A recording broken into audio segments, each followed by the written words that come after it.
अस्सलाम वालेकुम। मैं हूं समी इब्राहिम और आप देख रहे हैं हमारा यूट्यूब चैनल। आज 24 मार्च बुध का दिन सन 2021। इस्लामाबाद हाई कोर्ट के चीफ जस्टिस अतर मिनुल्लाह ने जो यूसुफ रज़ा गिलानी साहब की पटिशन थी कि सेनेट का चेयरमैन का जो इंतखाब है उसको कालअदम करार दिया जाए और उनके जो 7 मुस्तरद वोट्स थे उनको वैलिड करार दिया जाए और उनको सेनेट चेयरमैन डिक्लेयर किया जाए। ये दरख्वास्त काबिल समात है या नहीं, इस पर आज सुबह फ़ैसला महफूज हुआ था। अब ये खारिज कर दी गई है और ये कहा है जनाब जस्टिस अतर मिनुल्लाह ने अपने फ़ैसले में जो 13 सफ़हात पर है कि ये जो कानून के मुताबिक जो मजलिस शूरा यानी पार्लियामेंट के अंदर जो कार्रवाई है, चाहे वो सेनेट में हो चाहे कौमी असम्बली में हो, उसमें अदालत नहीं मदाखलत कर सकती, क्योंकि ये पार्लियामेंट की जो सोवरेनिटी है उसको अंडरमाइन करने के मुतरादिफ होगा। इससे पहले फ़ारूक एच नाइक साहब ने कहा था कि ये कोई पार्लियामेंट की प्रोसीडिंग्स नहीं है, कोई लेजिस्लेशन की बात नहीं है, ये एक इलेक्शन था और उस इलेक्शन में 7 वोट मुस्तरद हुए, उनके नामों पर मोहर थी और हमें प्रिजाइडिंग ऑफिसर ने जो बात बताई थी उसके मुताबिक खाने के अंदर मोहर लगानी थी। इस बात की कोई कदगन नहीं थी कि ये नाम पर मोहर ना लगाई जाए। लेकिन जब नाम पर मोहर लगा दी गई कुछ वोटर्स ने, 7 वोटर्स ने, तो जब रिजेक्ट किया वहाँ पर जो ऑफिसर थे इलेक्शन होल्ड करवाने वाले, तो प्रिजाइडिंग ऑफिसर को उन्होंने ओवर रूल कर दिया, क्योंकि ये एक ऐसी बात थी जिस पर फ़ारूक एच नाइक साहब ने कहा कि ये हमें इत्तला गलत दी गई थी, इसलिए ये वोट उसी तरह मोहरें लगाई गई जैसे प्रिजाइडिंग ऑफिसर ने कहा था, लेकिन रिटर्निंग ऑफिसर ने उनको उसको मना कर दिया, ओवर रूल कर दिया, तो इन वोटों को वैलिड करार दिया जाए। तो इस पर बड़ी तफसील से उस वक्त भी चीफ जस्टिस अतर मिनुल्लाह ने यही सवाल किया था कि ये बताइए कि क्या कभी पहले ऐसा हुआ, और ये बताइए कि जो आर्टिकल 69 है जो ये बिल्कुल प्रोटेक्शन देता है कि जो भी हाउस के अंदर जो भी कार्रवाई हो वो किसी कोर्ट में चैलेंज नहीं की जा सकती, तो उसका हम क्या करेंगे। जिस पर फ़ारूक एच नाइक साहब का कहना था कि ये वो प्रोसीडिंग्स नहीं है जिसके बारे में कहा गया है कि वो कहीं पर चैलेंज नहीं हो सकती, ये तो एक इलेक्शन है।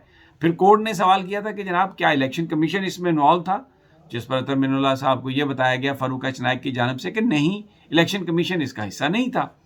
तो फैसला महफूज हुआ। अब ये जो मेरे पास है ये फैसला बड़ा 13 सफ़हात पर मुश्तमिल है ये फैसला, और इसमें बड़े केसेस का हवाला दिया गया, जस्टिस महमूद रहमान का भी हवाला दिया गया केस का, और उसमें ये कहा गया कि कई सब्स्टिट्यूट मौजूद हैं, कई और जो हल वो मौजूद हैं। मिसाल के तौर पर अगर उनके पास मेजॉरिटी है यूसुफ गिलानी साहब के पास, तो पटिशनर जो है वो बिल्कुल एक मेजॉरिटी वोट दोबारा ले सकता है।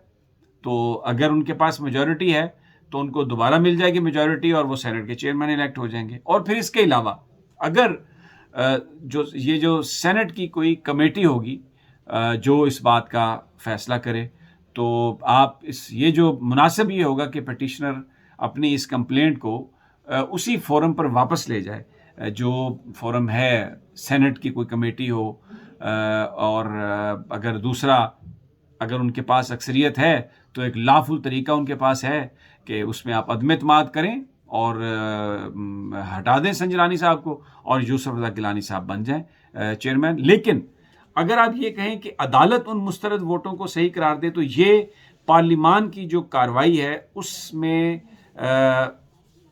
उसमें इसका मतलब ये होगा कि अदालत मुदाखलत कर रही है। और आइन जो है वो ट्राइकोटमी ऑफ पावर है, यानी अदलिया की एक अलहदा पावर है, पार्लियामेंट की एक अलहदा पावर है, एग्जेक्टिव की एक अलहदा पावर है। तो ये बड़ा क्लियरली डिफाइन किया गया है।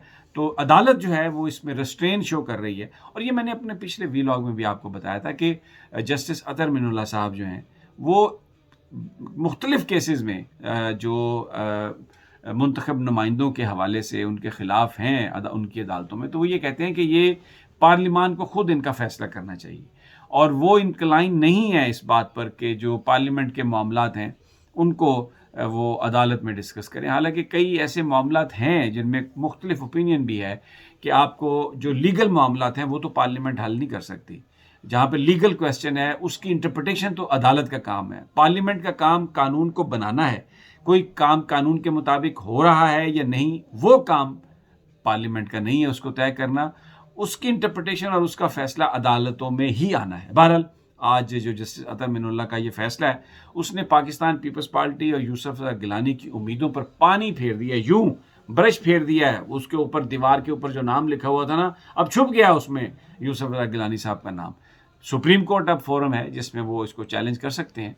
लेकिन आज अतर मिनुल्लाह साहब ने जो हवाले दिए हैं केसेस के फैसलों के, जिनके नतीजे में उन्होंने ये फैसला किया, वो सारे के सारे उसमें जो उन्होंने दिए हैं रेफरेंस, वो सुप्रीम कोर्ट के इंतहाई मोतबर जो जज साहबान हैं उनके फैसले हैं। और इस मसले को उन्होंने कहा है कि बेसिकली कार्रवाई जो है फ्लोर ऑफ द हाउस, चाहे वो सेनेट है या वो कौमी असम्बली है, उसको अदालतों में चैलेंज नहीं किया जा सकता।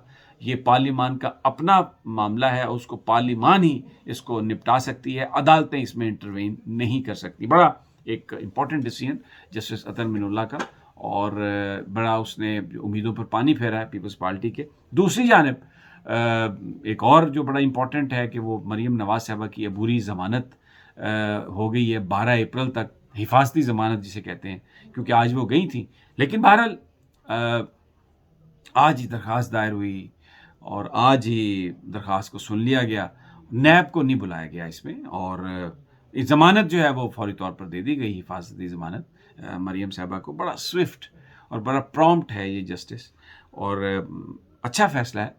बिल्कुल ऐसे ही होना चाहिए इंसाफ के लिए। अगर कोई जाए तो अगर ये पाकिस्तान के तमाम लोगों को अगर ये रियायत मिल जाए तो बहुत ये अच्छा होगा, और ये अच्छी बात है। लेकिन इसका दायरा थोड़ा सा बढ़ाने की ज़रूरत है, क्योंकि बहुत सारे लोगों के केसेस ऐसे हैं जो बहुत देर तक उन बेचारों की अपील्स की सुनवाई नहीं होती। तो अदालत इसमें ये भी अंडरस्टैंडेबल है कि जजेस और अदालतों की तादाद शायद अभी कम है और उतने ज़्यादा लोगों को कैटर नहीं किया जा सकता उनकी दरख्वास्तों को। लेकिन अगर ये हो जाए तो इससे पाकिस्तान के लोग जो हैं उनकी बड़ी ज़बरदस्त वो एक प्रॉब्लम जो है वो हल हो जाएगी। नैब ने भी लाहौर हाई कोर्ट में दरख्वास्त दी है कि मरीम नवाज साहबा को रोका जाए, कि वो उन्होंने ये ऐलान किया है कि वो नून लीग के वर्कर्स के साथ वहाँ पर आएंगी, और क्योंकि उसको रेड जोन करार दे दिया गया है तो अदालत ये हुक्म दे कि मरीम साहबा लोगों को साथ न लेके आएँ, क्योंकि पिछली दफ़ा भी वो आई थी और वहाँ पर बड़ी हंगामा राई हुई थी। तो ये लोगों को लाने का मकसद कोई नैब के सामने पेश होकर जो सवालात हैं उनका जवाब देना नहीं है, बल्कि ऐसा लग रहा है कि ये एक सियासत करने की कोशिश की जा रही है और डराने धमकाने की कोशिश की जा रही है। तो इसको रोका जाए। अब देखना ये है कि लाहौर हाई कोर्ट इसके हवाले से क्या फ़ैसला करती है। अभी तक टेकअप तो नहीं हुई। उम्मीद है कि 26 तारीख से पहले इसको लाहौर हाई कोर्ट ज़रूर निपटाएगी, और फ़ैसला ऐसा ही होगा जिससे कानून का बोलबाला होगा और पाकिस्तान में जो लॉ की जो अमलदारी है उसमें भी इसमें बेहतरी आएगी। अगली वीडियो तक इजाज़त दीजिए। इंशाल्लाह जल्द मुलाकात होगी। अल्लाह ने